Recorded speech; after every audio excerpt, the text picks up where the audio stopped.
I am so glad you convinced me that the family car should be the Defender 110. It is so beautiful inside.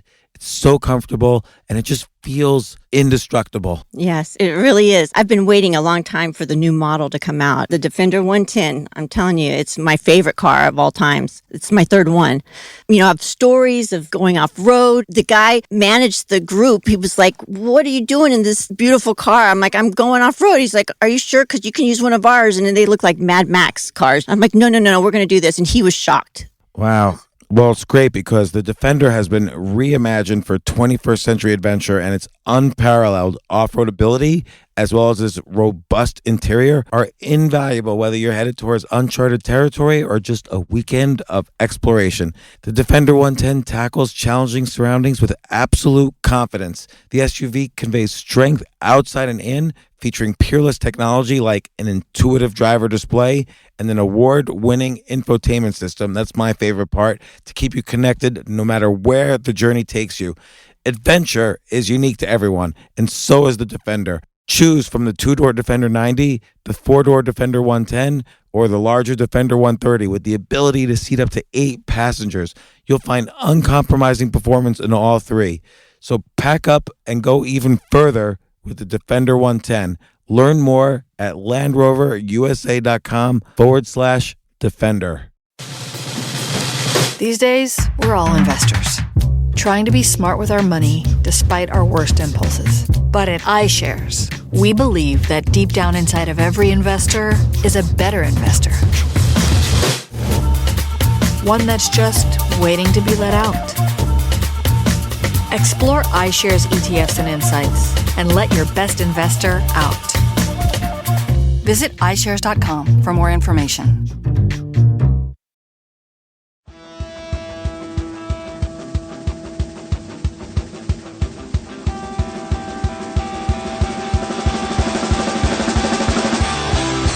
This is James Altucher, and I'm here with one of my all-time favorite authors, Robert Greene, the author of not only Mastery, but the 48 Laws of Power, The Art of Seduction, and several other books, publications, everything. Robert, you're like one of the smartest people I've ever spoken to. When you read your books, there are so many examples and so much research. It makes me, I'm intimidated by the number of, there must be like 500 biographies in all of your books. Generally, I read about 200 or 300 books to make one book. I've read probably over thousands of biographies. What was like the last biography you've read? Just so I know what to read tomorrow. I don't know. I'm preparing for my next book. I actually just read Phil Jackson's new book called 11 Rings. So that might be the last biography I've read. What's the next book about? And then I want to actually start talking about your last book, which is called Mastery. But what's your next book about? Well, in Mastery, I have a chapter on what I call social intelligence. It's chapter 4, and I'm basically expanding that into an entire book. And I'm going to give you sort of what I call the laws of human nature. These go back thousands of years. It's sort of looking at us humans as if we're sort of animals that behave according to particular patterns of behavior. And I'm going to give you kind of a code book so that you can understand the weird behavior of the people that you deal with. That's sort of the general idea. Well, I want to dive into that a little bit more because I sort of feel that's a prevailing theme of all of your books, which is social intelligence. But you mentioned specifically code book. What's an example code here that you're gonna dive into? Well, sometimes let's say you're trying to persuade somebody to fund your project, and they seem interested, and then like 2 weeks later, they're not suddenly interested, and you wonder what's going on, and you assume that they lost interest, they're not a good person, something is wrong, or they're just an ass, if I can say that here. And, you go through these kind of emotional reactions, and I'm going to show you that, in fact, probably what's happening is, first of all, people are very flighty. We all experience a moment of enthusiasm, and then 10 minutes later we don't feel that same way. But more generally, what happens is you've not been getting at their self-interest. You're not appealing to something. They no longer see what's in it for them. They were initially excited, but they aren't. So I'm going to show you, like, dependent on what it is that you're reading from them, not just their coolness, but other signs, what is happening so that you can now plan your next attack and maybe include something that will sort of perk up their interest more because they'll see that they're going to get something out of it. It's that kind of thing. I could give you 100 more examples, but I haven't written the book yet, so it's all in my head. You know, it reminds me a little of Robert Cialdini's book on influence and how he basically looks at evolutionary techniques and how those are used to influence people. I read that book, I think, years ago for Seduction. It's an excellent book, and I think I used it a bit in Seduction. Definitely, though. Well, again, it reminds me also of, not only in Seduction, but 48 Laws of Power, those two books in particular, but also in Mastery, how a lot of what you talk about in Mastery is social intelligence, is how we communicate ideas and influence other people. What's the role of that in general in Mastery? Let's say percentage-wise, if you were to break out all the components of mastering a topic. I don't know. It's more like 20-25% of the game. So let's say that you're somebody who's really brilliant. You're like an Einstein. You're a tech genius or a business genius, but you've got really bad people skills. You're kind of pushy. You don't listen. I could go on and on. Thanks for describing me, by the way. Oh, I'm sorry. I don't know you, so I didn't mean it personally. No, I'm just kidding. You're negating all of your talent. So all of that, going to Princeton and getting your degree and all that hard work is completely neutralized by your horrific people skills. And so when I wrote the book, I believe that people nowadays who have real skill, who've mastered a craft of any kind, are going to be running the world in the future. But it's not just about being a great nerd. We're a social animal. Everything you do involves other people. You're always continually having to sell your ideas. And if you're terrible at it, you're just going to have a life of misery. And in my books, I have examples of people who were highly talented and who were miserable because they couldn't deal with people, like Nikola Tesla in the 48 Laws of Power, one of the greatest geniuses that ever lived. But he was just awful with people. And then I have in my new book this Dr. Semmelweis in the 19th century, who could have been greater than Louis Pasteur, but he offended everybody that he came in contact with. So, it's not everything. It's not all about being political and being a bullshit artist and knowing how to charm people. That has its limitations too. But depending on what field you are in, you have to have some degree of awareness of people, how they're thinking, how to get inside their minds and imagine what their perspective is. So it's a critical part. And one other thing I mentioned, like you asked me, like a code book type thing. There'll be a typical scenario where you've just entered a workplace or some new environment, and suddenly somebody is super friendly to you, and it just sort of takes you off guard. And you're kind of charmed and seduced by them. It doesn't have to be a sexual thing. It's just a colleague or a friend. And really what's happening probably is they have a degree of envy of you. They're setting you up for some kind of negative action because people generally are a little wary when they first meet each other. So somebody who's super overly friendly on a first encounter is a sign of something wrong. So these are the kinds of things that I'm going to help you decipher. That's very interesting. It reminds me a little in your seduction book of the technique where you build someone up when you meet them, so that gives you ammunition to take them down later and have them drawn towards you once you take them down. Yes, it's a particularly nasty seduction technique. It's like, I call it's creating a wound in the other person.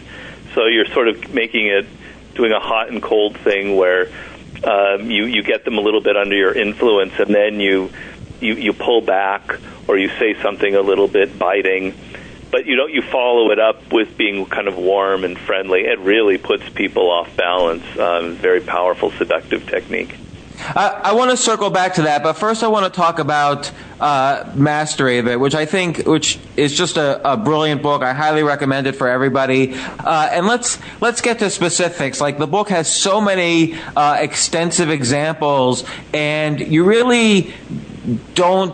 don't really say, here's how to master something A, B, and C. I mean, you provide lots of A, B, and C's all over the book, which is I think great. But you talk about apprenticeship. You talk about the various ways then you break away from apprenticeship to form your own creativity. Maybe describe a little bit, if you were going to give someone the 5-minute summary of how to master a topic, what would be the most important factors to look at? Well, the most important factor is chapter 1 in the book, and you're never going to master something unless you understand this. The brain is designed to learn. We learn much better when we're emotionally engaged, when we want to learn, when we're motivated, when we feel the need to learn. I compare it to, let's say you want to learn, you have to learn French, and if it's like in the university and it's something you have to study, in 1 year you're not going to learn very much. But if you're in France and your girlfriend is French, and you need to get a job, and you need to speak French, because you're there and you're motivated, you're going to learn like 20 times faster. That's just how the brain works. So what's happening there, though, is at first you find the girl, rather than first you say to yourself, I want to get good at French. Yeah, that could be. But the point that I'm making is that when you're motivated to learn something, you have to learn it, you're going to learn much faster. So you're in France and you met this great girl, but she speaks no English, and you've got to be able to learn French in order to communicate and seduce her. You're so highly motivated that you're going to learn, I said 10 times, 20, 50 times faster than the university student back in New York or wherever you're studying. So the thing is, a lot of people go wrong. They choose a career because it's about money. I have nothing against money. We all have to make a living. But let's say you go into law because that's what your parents are pushing you into, and other people, and it seems lucrative, but you yourself aren't personally excited by it. You're going to start tuning out. You're not going to learn very fast. After 10 years, you're going to burn out. You're never going to become a master because it takes 10,000 hours. You've probably all heard about that 10,000 hours. It's a brilliant study. It's just a number, but let's say it is pretty real. It could be 9,000, 11,000. You're never going to have the patience. You're never going to be able to put in the 10 years or more studying something unless you really are excited about it, unless there's some kind of personal commitment to it. So it's by far the most important thing. It's that choice of the career. It doesn't mean you have to know exactly what you want to be when you're 21 years old and then go pursue it. It's going to be a process that might take you 5, 10 years to figure out exactly what that is. For me, as a writer, it took me 15 years to find out I should be writing books like the kind that I write. It's going to take time. But if you don't make that first step, if you go into the wrong field, you're never going to become a master. You're never going to last long enough. So that's that's the first thing. And I think a big question that many people have is, how do I find the thing that I'm passionate about? Now, you mentioned 5 to 6 years or 15 years in your case in terms of wanting to be a writer. But what is that process by which someone finds what they're motivated enough to be a master about? Well, everybody has a different process, a different journey. Some people know pretty clearly what it was when they were young. I met a woman who interviewed me. She knew that she wanted to be a writer when she was a young girl, and then she got into law, and it was a dead end, and she hated it, and she finally figured it out that she had to go back at the age of 31 to what she really loved.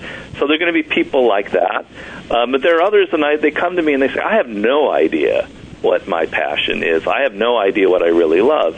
And that's troubling, because that means you're not listening to yourself. You're not aware of your own likes and dislikes. You've been paying too much attention to what other people are saying. So you have to go through a process now of kind of looking at yourself. I've worked as a consultant. I've dealt with people, many people, who say that to me. They say, I'm 35, I'm 40. I don't know what it is that I was meant to do. I really have no idea. Okay, let's go back and let's look at your childhood. Let's look at the things that excited you. Let's look at maybe where you went wrong. Let's look at the things that you hate. If you hate working for a large company, if you hate politicking, you're probably meant to be an entrepreneur, to be working for yourself on some level. Let's look at the things that when you open the newspaper or go online, these subjects really excite you, make you kind of like a child again, where you want to learn about it. And slowly through, could take a couple months, could take a year, I don't know, depends on the person. You're reconnecting to what I call a voice inside of you that you had when you were a kid that drew you to certain activities and you've lost touch with. I could go on for 4 hours about the process that I've dealt with consulting, but it's basically not going to be overnight. You're not going to wake up and go, I should have been a doctor and I went into No, it doesn't like that. It takes time, but it is so worth it. So after that first realization that, okay, I'm motivated to be a writer, or I'm motivated to discover, more uses of electricity, or to be an internet entrepreneur, or whatever it is, what would you say is the next step? Well, first of all, if you're 22 and you're about to enter your career world, it's not going to be like it won't be like I know this is exactly where I have to head. It's usually a matter of I like this field, the sciences, or I like sports or whatever. A general category of things that you're going to pursue. For me, it was writing. And so when I was 21, I decided I'd go into journalism as a way to make a living and train myself as a writer. So you're going to make a choice of something to start with that is somewhat related to that field that you love. And it can be kind of general. It could just be the tech world, or it could be a certain kind of business. It doesn't have to be that specific. But you've got to make the right choice. And once you get in there, I'm telling you that you want to think of your 20s as your apprenticeship. Now, we don't use that word anymore, and it's a shame that we don't. We all go through usually the school system, the education system, where we're all kind of guided and there are teachers there to help us. Now there's nobody there to do anything for you. Maybe your parents, but really nobody's there to guide you in this new part of your life. So you're creating your own apprenticeship. And that apprenticeship means you're going to learn skills. It's not about making money. If you are 22 and you're obsessed with making money, you're never going to really make a lot of money. It's kind of a perverse law of human nature that I'm going to discuss. The people who end up making the most amount of money are usually motivated by something else. And the classic example is Steve Jobs, somebody who from very early on was clearly not very interested in money, and look where he ended up. So you're choosing something that appeals to you, and then now you're open. You're on I call it a journey, and you're going to discover, I like what I'm doing here, but there's something better for me. It's not exactly right. I knew that journalism after 3 years wasn't really right for me. So I went into a different kind of writing. Well, you'll figure, all right, I'll go into a different line of work, a different business, still related. And as you do this, you're going to be accumulating skills, experiences. You're going to be observing people. You're going to get political, social skills. And by the time you're 31, you're going to own the world. You're going to have a lot of experience, and then you'll be able to figure out how to combine everything that you've learned into something great, something that really appeals to you. And I give examples in the book. There's a guy, I interviewed contemporary masters. One of us, Paul Graham, who started a company called Y Combinator, which is like a entrepreneur system for tech people in Silicon Valley. It's worth billions of dollars. And he is the same thing. He didn't realize until he was 31, I think 30, what it was that he was meant to do. But in his 20s, he did all of these amazing experiences that served as a foundation for what ended up being this great tech business that he created for Netscape back in the 90s. So be prepared not to necessarily strike gold when you're 25 or 26. It's going to take some time. But if you think of it as your own education that you yourself are in charge of, you're going to be a lot better off than people who just wander around and just choose any career.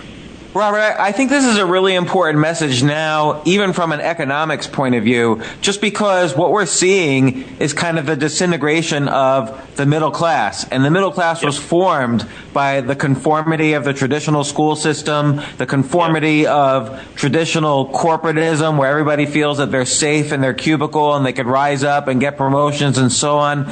People now have to essentially, whether it's become masters or become close to masters, they have to take charge of their economic lives, which means they have to do something they're motivated by and they're interested in. Even if they don't put in their 10,000 hours, they kind of have to take control of their own lives. And that's why I think this message has become critically important in today's society. Yeah, I mean, it's. I can look at my father. He worked at the same company for 40 years, and they were loyal to him, and he was loyal to them. And it's not that long ago that world existed, that people would work at one place and things were sort of taken care of. But that's just been blown away, obliterated, probably by the internet, by other things going on. It's you might as well be the era of the dinosaur. Right. And you cannot rely on, you know that company you're working for now, they'll probably downsize you the first opportunity they can, or as soon as you reach a certain age, they'll replace you with somebody who's cheaper. That's just the nature of it. I'm not saying it's good. I wish it weren't that way, but my books are about realists, or being realistic, and that's just the nature of it. So yeah, you got to take control of your own life and craft an apprenticeship. Now, that you mentioned the 10,000 hour, it doesn't mean, I want to clear up a misconception here. It doesn't mean that you are you're playing chess for 10,000 hours and then you become a master or medicine or whatever. Those 10,000 hours could come from different things you have done in your life. So, for instance, this woman that I mentioned, who spent her 20s in law and realized it was the wrong thing, she decided when it was finished that what she would do was become a writer, but become a writer about legal issues, which was a very brilliant move on her part. So now all of that legal experience added up to 3,000-4,000 hours already of writing, of experience about legal matters. And then when she started getting into journalism, now the hours are piling up. You can take that time that you think you wasted doing something else, and you're going to apply it to something that really appeals to you, and suddenly all of that experience enters into the practice. I did a lot of really bad jobs myself because as a writer I wanted a lot of experience. I did construction work, etc. And all of those jobs taught me about people and about weird power situations and about the games bosses play in all different kinds of careers, all of which I used for the 48 Laws of Power. So you can be 35 and you're not going to go, oh, damn it, I can't do 10,000 hours, my life's screwed. No, you've already probably done 5,000 hours. Now you've got to find a way to apply it in a way that's appropriate and personal. So that's a great way to look at it. It's almost like your past. Don't view it as, you've messed up or whatever, but basically, how have you built these prior hours as a safety net that you could then use to build either mastery or close to mastery so that you can make that leap from the corporate job or the job that you're not really that excited about to something that you are more excited about. Not everyone's a Mozart, but everyone can use the hours that they've built up to build some sort of safety net for themselves if they apply your techniques. what is the relationship between mastery and happiness? Because many of the examples you use, and in fact, you used the example earlier of Steve Jobs, but also let's throw in, Mozart and Napoleon and so on. And Tesla, these people did not end up as happy people by and large. So, well, I would really much take issue with that. I mean, Steve Jobs, he was a tempestuous person who was sort of had a very obsessive personality. But I would say, judging on the biography, the last 12 years of his life must have been immensely satisfying. And there are people, it depends on your definition of happiness. So the book is called Mastery. It's not called Happiness. If I wanted to write a book on happiness, I would say, go take drugs and hang out in Peru on a hilltop or something. That's not what my book is about. But I'll say that I am making the point that everybody has creative potential. Everybody, I believe. And I think the worst feeling in life comes from the sense as you get older that you didn't somehow tap that potential. You're not expressing what you think you could have expressed. And I think it really makes a lot of people very, very unhappy. Mozart had a pretty great life when he finally left his father. He died young, but I would certainly claim he was pretty happy. I don't think a lot of these people who we see as very driven are necessarily unhappy. They do spend a lot of time with their work, and they are maybe obsessive. But that kind of attention to detail, to doing what you love, brings a sense of satisfaction that comes that maybe isn't the same satisfaction that you might get from an immediate rush of going to a party. It's a different kind of happiness. It's something a little more like a fulfillment. And I believe actually that mastery is the path towards that. And I have a quote in there from Da Vinci, which I love, which is basically just as a day when you've worked hard brings a blessed sleep, a life in which you've fulfilled what you're doing brings a blessed death. I'm quoting it horribly, but the idea is if you felt like you realized your potential, you almost feel like you can die a happy person, sort of thing.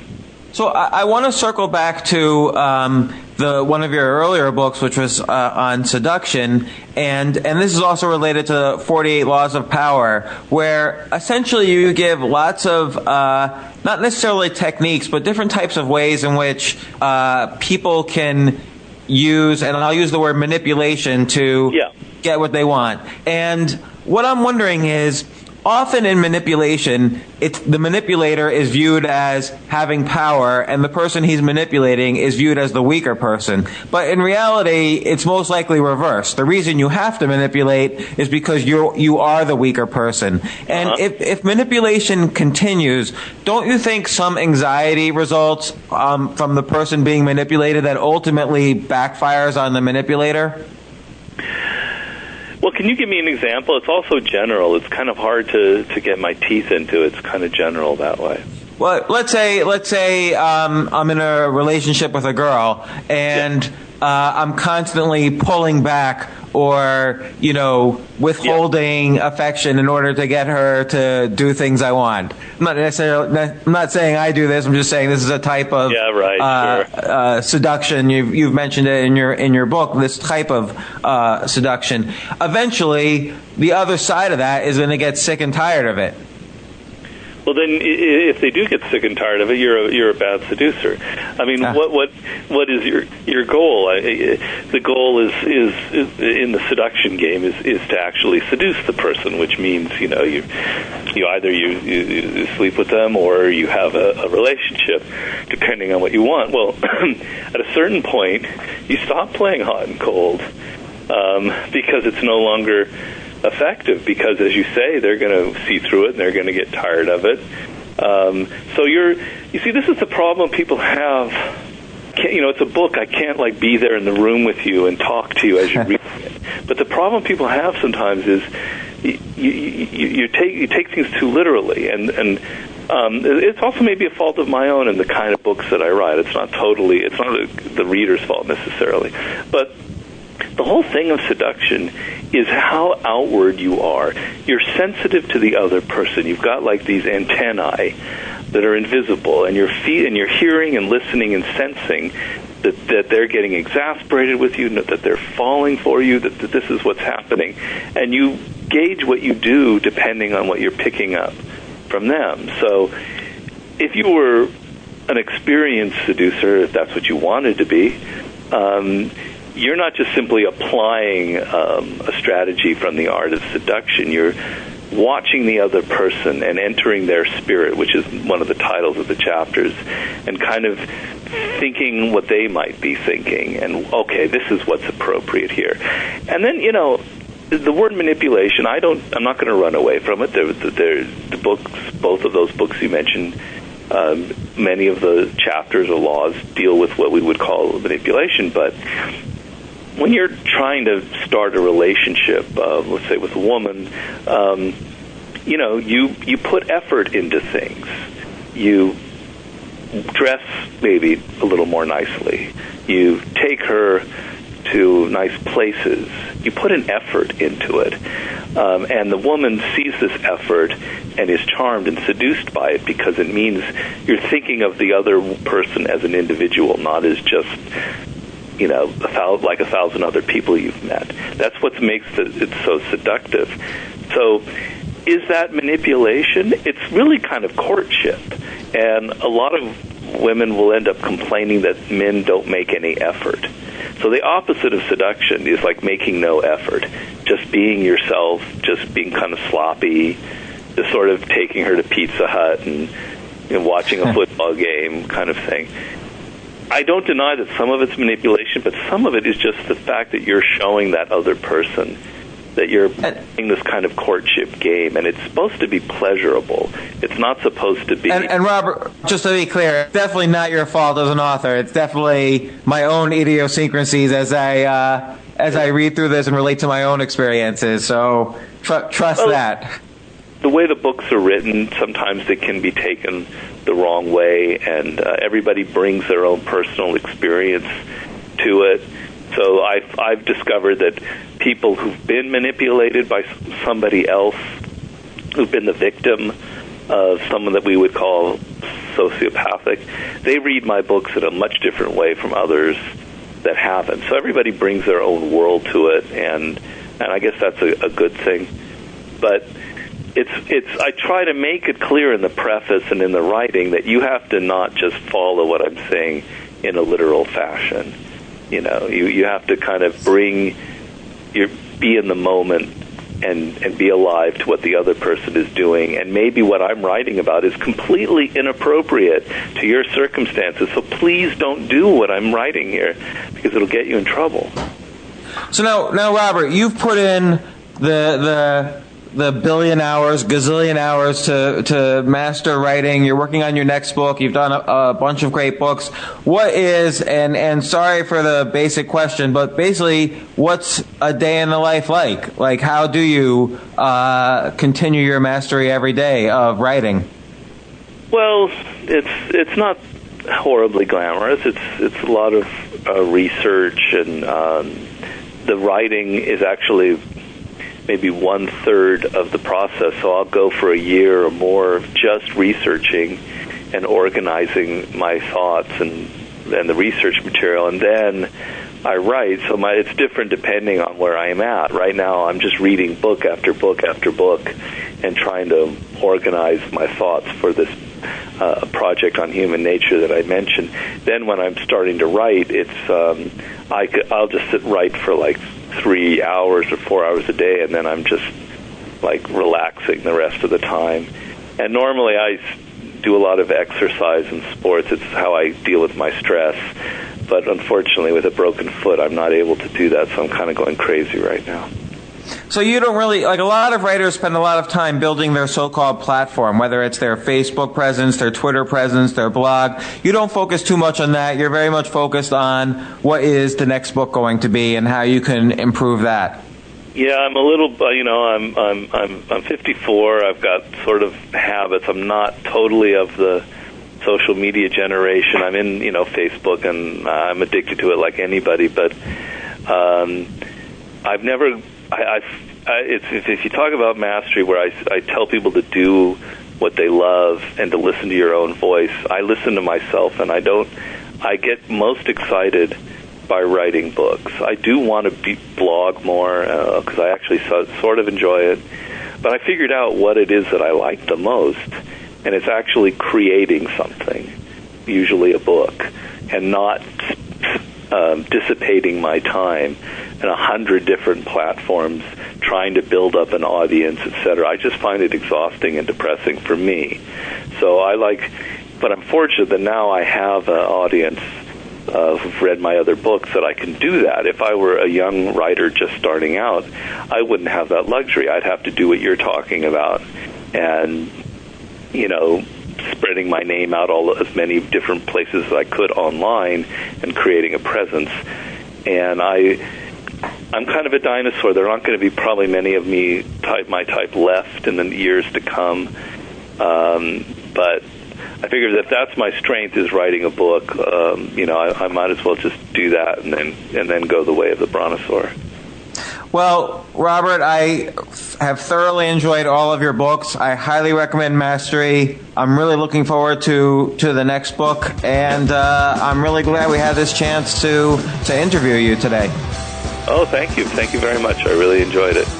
Stansberry Radio is a purely public broadcast and is not intended to be personalized financial advice for any individual specific situation. Each individual's financial situation is unique, and Stansberry Radio should not be relied upon and or considered as personalized advice. Stansberry Radio is not licensed to render personalized advice and should be considered simply the public opinions of Stansberry Radio and its guests. Recommendations on specific financial securities are not intended to address any listener's particular financial situation. If you've ever dared to write your own story, listen to this one. Listen to how a girl named Emily pursued a career in STEM when it stood for sorry that everyone's male. Listen to how she believed more, achieved more, because she was willing to hacer more. If I tell you that you can do what Emily did, listen, but know that you can do even more. Go further by becoming a McDonald's Hacer National Scholarship winner just like Emily. Apply at mcdonalds.com/hacer.